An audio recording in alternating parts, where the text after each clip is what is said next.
Welcome to Future Maker, York Science podcast, where we explore how York Science students help students become global thinkers and leaders. Today's episode is released in celebration of International Education Week, showcasing how York Science students and alumni are connecting science with the world through study, research, and global collaboration. Joining us first is Professor Paula Wilson. Welcome. Professor Wilson recently received one of York University's highest honor, the University Professorship. Congratulations. For her outstanding contribution to York's academic mission, governance, and community life. Since joining York in 1998, she's held in a range of leadership roles, including Associate Dean of Student Affairs, Acting Dean of Science, Acting Associate Vice President International, and Interim Chair of Biology. She helped develop major programs such as the Biomedical Science stream and the International Bachelor of Science, and continue to champion inclusive, accessible, and global engaged science education. We are also joined by Samia Zaman, who studied abroad in Singapore through the iBSc program. Welcome to the show. Professor Wilson, you have worked closely with iBSc students and alumni for many years. What inspired this program and what makes it special? Okay, well, it was inspired when I went to a one-day symposium on internationalizing science. And this was organized by who was then the head of York International, the Associate Vice President International, and this was, over 20 years ago now. And this had been a new position for the university, and one of the things that he did when he came in was to try and make connections with science and to think about how best to support the science endeavor in the international sort of arena. So he organized a one-day symposium on science and internationalization. And I just found it really fascinating. So it made me start to think about, as undergraduate program director in biology, which was my position at the time, thinking about how do we help students get more international experience and develop global competencies and things like that. So we had a conversation with the AVP at the end of it and some of my other colleagues, and just chatting about how we help students become more mobile, et cetera, and have those experiences.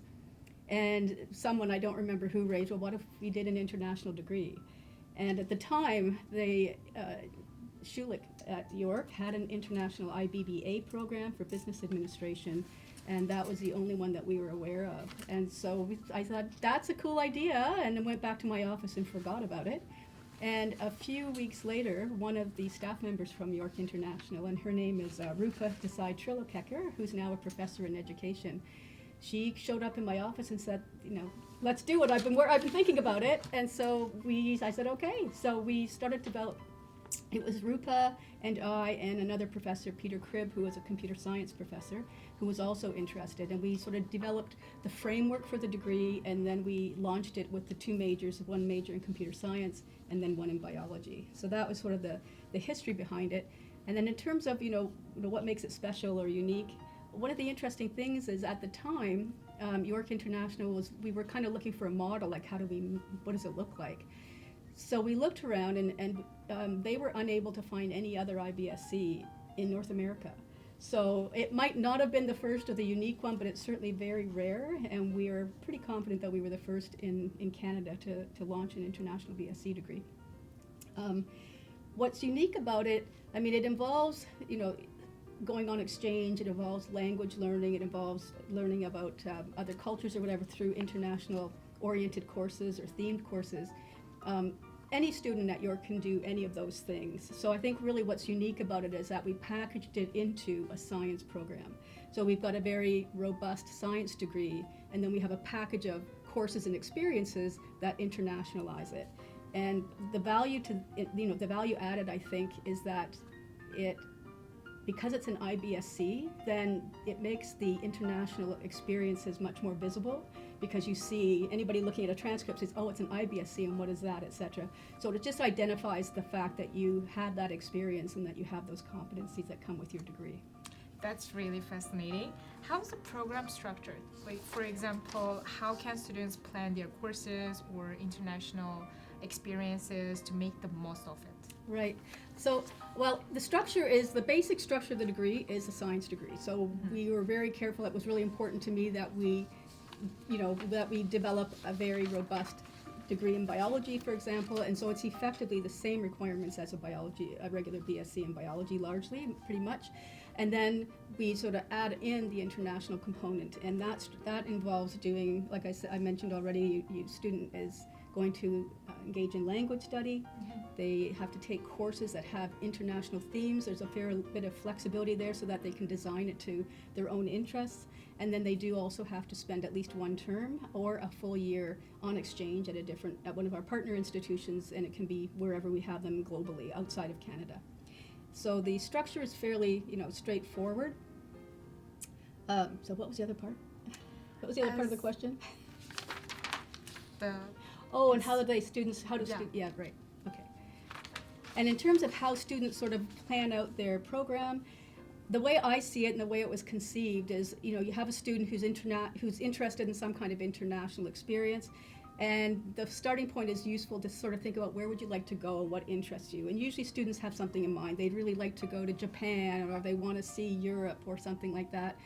So for me, I think that's the best starting point. So let's just say we have a student who's interested in Europe and has always wanted to go to France or something. So in their first year, they'll start with language studies. So they're taking all of their science courses, but alongside the science courses, they'll pick up, say, a French course. And in the second year, they make sure they pick up another French course. And there's usually elective room, and there's requirements for students to take other courses outside of science. So they might also pick up something on, say, French history or culture or European, history, whatever interests them again. And then in the third year, they'll go on exchange. So in the third year, ideally, they would then go to France, and they will actually experience what they've been learning about. They get to practice the language, etc. And then they come back for their fourth year and complete their degree. So that's what was in mind. When we first created it, we thought a lot about, there's two ways to go. One way is to create a program where find a partner institution, and we develop a program where students do so much here and do these specific courses there, and then etc.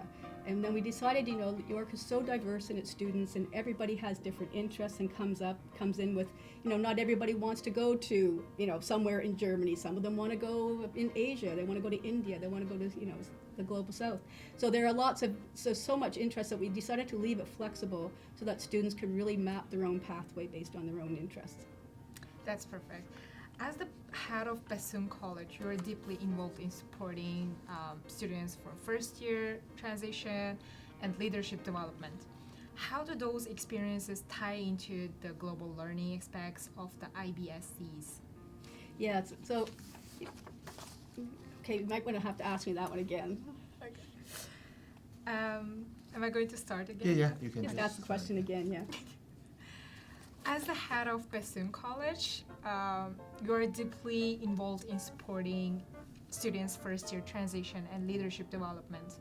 How do those experiences tie into the global learning aspects of the IBCs?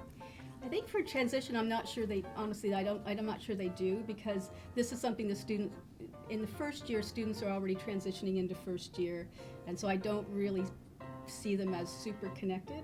But certainly in terms of developing leadership skills and other skills that they need to go on into the world, I mean, there's enormous capacity there for personal development for students who take the iBSc program and go through the entire process, especially going on exchange. So there's a lot of literature, et cetera, that talks about the importance of everybody, including students, to have international experiences and develop what one might call global competencies. So before we go there, I guess you start off with what does a student actually, gain when they have this experience in going on exchange. And in some ways, a lot of the other program, like the language study and cultural study, helps prepare them to go on exchange, if you think of it that way. Many of York students, as you know, may not have ever been away from home and have no experience living on their own and living as an adult, I guess. So going on exchange really puts them into a new situation. This might be the first time they've not lived with their families at home, and so it's a big, big change. But it's also a big, big opportunity for development. And so you see the opportunity to start to live independently and start to make decisions that all adults have to do, and start to live life as a young adult. So I think there's value there in terms of personal growth and experiences. There's also the opportunity to develop what we call global competencies. And some of those come from things like being able to learn another language. That's a global competency itself, of course. And if you think about the international experience, I mean, again, there's lots of opportunities. So you get an opportunity to develop your intercultural skills, learning to live in a new culture, talk to people from a different culture, etc. And what often comes from that is having to be more adaptable. So you have to learn new ways of doing things, and it's not always exactly the same as it was at home, and to be flexible.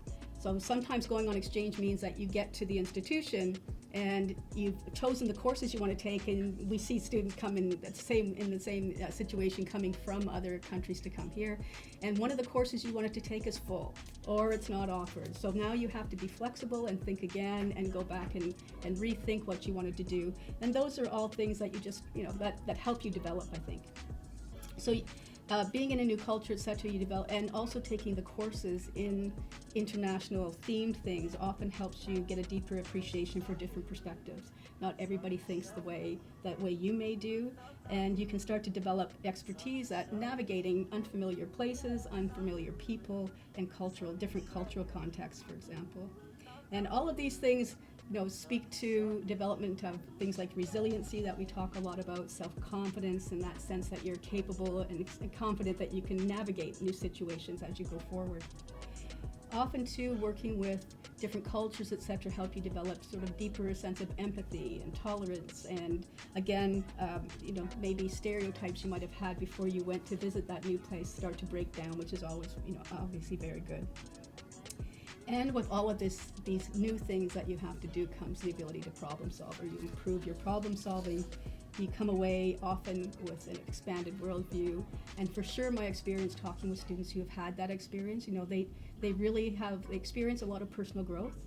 They come back much more mature, much more sort of ready to meet the next stage in their journey. So those are the kinds of things that I see coming from students with those experiences. Thank you so much, Paula Wilson. And I also know you have received numerous teaching honors, including the President University-wide Teaching Award and now the University Professorship. How did this recognition influence your approach to teaching and advising the iBSc students and science students? I guess it makes me perhaps more aware of the importance of these things. Often we think about our job as our job, and then you start to realize, no, actually, what you're doing matters. And when you do receive the recognition, it sort of makes you value the work that you do and makes you sort of more enthusiastic about doing more of it. And it just helps you feel excited to go to work every day, I guess might be a good thing. And certainly, one of my great joys has been working with iBSc students and watching them develop and mature as they go through that journey, if you know what I mean. Mm-hmm. And so that's always been very exciting, and I still really enjoy it. That's great, thank you. Thank you, Professor Wilson. That gives us a great overview of the iBSc's program and the value of the international engagement. Now let's turn to Samia Zaman, who experienced it firsthand through a study abroad term in Singapore. Samia, before we get into your story abroad, I want to recognize that you were awarded the Paulina Law Scholar Program Scholarship in 2024, which supports global experiential learning opportunities for your students. Could you tell us about how the scholarship helped you prepare for the embark on your overseas experiences? Yeah, for sure. So when I initially applied, I was still a little bit hesitant to go on exchange because the cost and overall, but I think I researched and looked, there were a lot of different opportunities that York offers to kind of help the students go in exchange. So one of the experiences I applied to Paula Law Scholars Program, and this really helped my Singapore experience overall, not just in terms of economics, but also I met the recipient. I met the donor. The donors. The donor. Yeah, I met the donors, and it was really nice, just to talk to them and engage, and they were really lovely people. And overall, I think just being able to go on exchange, I think part of why my parents were also excited for this is because I did receive that award, and they were like, okay, maybe this is something that would be meaningful, not just in terms of, because at first initially they saw it more of a trip or not anything that's too academically serious, if that makes sense. So when I received that, they were more open to the idea of me going on exchange. I don't know if it's with usual parents, but for my parents, this was my first time traveling solo and away from home. So this was a big decision for them, even though from the get-go of the degree when I started iBSc, they kind of knew. But when I applied, that's when they were like, okay, like it's happening for sure. So I think part of the reason why they were so open and happy for me to go on exchange was this program. And I think being there in Singapore, it really made me value the program more, because it gave me opportunity not to just be on campus in Singapore, but also explore, right? And then I'm still in touch with the donors, so it's really nice. And I think this is something like I still talk about, right? And I encourage more people to apply, because a lot of people don't know about all the opportunities available when you apply for exchange. So it's really cool. Singapore is known for its innovation and world-class universities. What stood out to you academically and culturally during your time here? So one of the reasons why I chose Singapore was because I was so interested in their way of developing sustainability. For example, as a science student, I was really interested in their vertical farming and just overall incorporating nature in their city life. So I think that to see all of that in person was really an amazing experience for me, and that's part of why I chose it. That's great. And how do you think this experience shaped the way you see science in your career path? That career path, I think it is. I'm still. Or career goal, let's say. I think when I started, I had like university overall. I had a set goal on going to grad school. But now that I've experienced not just exchange, but just talking to different people in science, I've realized there are a lot of different opportunities as well. For example, like teaching is something that I realized like after my exchange that I really did like engaging with people and telling them about different opportunities and overall all the other aspects of science, not just going into academia. So I think going in for exchange really opened my eyes to different career paths. And I really did like their approach of combining both modern medicine and traditional medicine.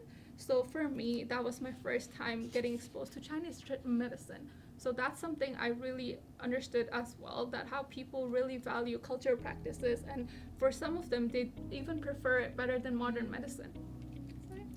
That's great. So Professor Wilson, hearing Samia's story is clear how this experience shapes students' futures.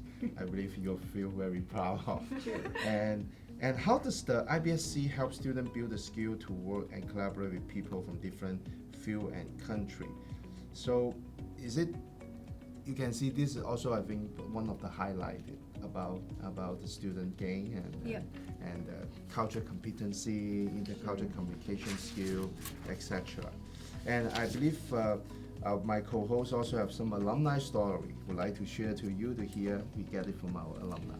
Yeah, I have also read some incredible alumni stories. Like, for example, Dr. Bahari Medani, who studied biology in the iBSc's program and went on to become a dentist, said the mix of science and humanities courses help her strengthen her communication and creativity skills.